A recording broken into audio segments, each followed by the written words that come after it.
নমস্কার বন্ধুরা, নবদিগন্ত চ্যানেলের পক্ষ থেকে আপনাদের সকলকে জানাই স্বাগতম। তো বন্ধুরা, এই মুহূর্তে সবথেকে বড় বিগ ব্রেকিং নিউজ আমরা দেখেছি। গতকালকে গ্রুপ সি গ্রুপ ডি এর জন্য ভাতার ঘোষণা করেছেন মাননীয় মুখ্যমন্ত্রী। আর এই ভাতা ঘোষণা করার জন্যই এবারে কিন্তু কন্টেম্প্ট মামলা হতে চলেছে মহামান্য সুপ্রিম কোর্টে, এমনটাই কিন্তু বড় হুঁশিয়ারি দিলেন এসএসসির রেসপন্ডেন্ট পক্ষের আইনজীবীরা। তো এই বিষয়ে বিস্তারিত আপডেট আমরা শেয়ার করতে চলেছি। সম্পূর্ণ ভিডিওটি মনোযোগ সহকারে দেখুন। এবং 22 লক্ষ পরীক্ষার্থী সে সময় যে পরীক্ষা দিয়েছিলেন, প্রত্যেকের জন্য ভাতার ব্যবস্থা করতে হবে, সেটা কিন্তু এইখানে বিশেষভাবে দাবি রাখছেন কলকাতা হাইকোর্টের আইনজীবীরা, যারা এসএসসি মামলায় যুক্ত ছিলেন। তো সমস্ত বিষয়টাই বুঝিয়ে বলবো। তবে তার আগে বলি, যারা প্রথমবার চ্যানেলটি দেখছেন, যারা এখনও চ্যানেলটিকে সাবস্ক্রাইব করেননি, আপনারা অবশ্যই চ্যানেলটিকে সাবস্ক্রাইব করে দেবেন। চলুন আমরা মূল পর্বে ফিরে যাই। আমরা জানি এসএসসি 26,000-এর পুরো প্যানেল বাতিল হয়েছে সদ্য, যেখানে কিন্তু অযোগ্য শিক্ষকদের বাদ দিয়ে নবম, দশম, একাদশ, দ্বাদশের যোগ্য শিক্ষকদের স্কুলে যাওয়ার পারমিশন দিয়েছে ডিসেম্বর অবধি মহামান্য সুপ্রিম কোর্ট। তার মধ্যে নতুন নিয়োগ প্রক্রিয়া কমপ্লিট করতে বলেছে রাজ্যকে।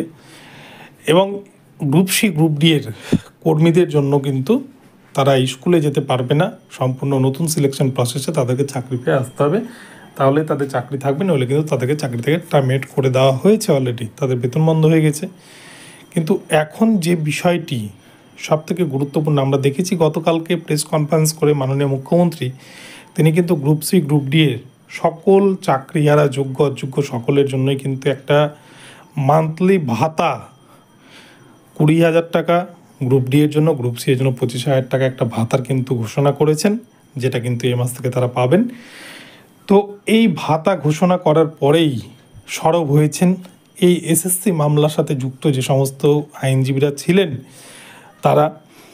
এবার তারা কিন্তু দাবি রেখেছেন যে শুধু গ্রুপ সি গ্রুপ ডি এর এই সমস্ত পরীক্ষার্থীদের দিলেই হবে না, যারা চাকরিহারা তাদেরকে দিলেই হবে না, এই ভাতা কিন্তু প্রত্যেকেই প্রাপ্য।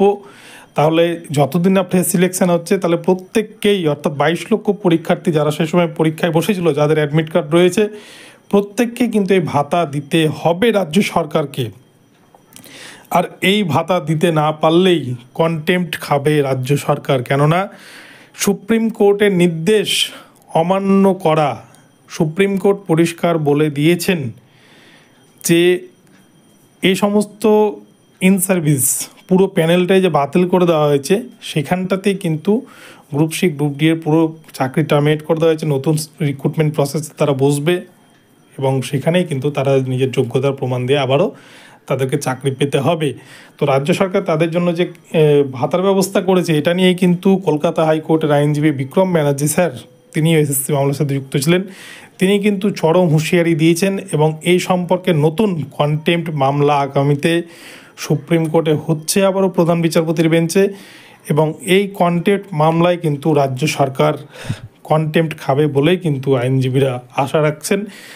এবং এটা করতে পারে না রাজ্য সরকার, এমনটা কিন্তু তাদের কাছ থেকে জানা গিয়েছে, তারা কিন্তু এরকম মত প্রকাশ করেছেন। তো কি হবে আগামীতে সেটা আমরা দেখব। তবে কন্টেম্প্ট মামলা হলে কিন্তু রাজ্য সরকার হয়তো বিপাকে পড়তে পারে, কন্টেম্প্ট খেতে পারে।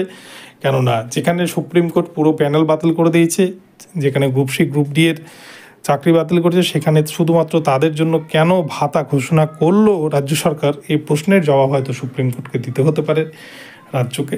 তো যাই হোক, আপনাদেরকে আপডেটটি জানালাম। এই ধরনের নতুন নতুন আপডেট আমি কিন্তু আপনাদের জন্য দিতে থাকবো। ভিডিওটি ভালো লাগলে চ্যানেলটিকে সাবস্ক্রাইব করে দেবেন। দেখা হচ্ছে পরবর্তী ভিডিওতে। সকলে ভালো থাকবেন, ধন্যবাদ।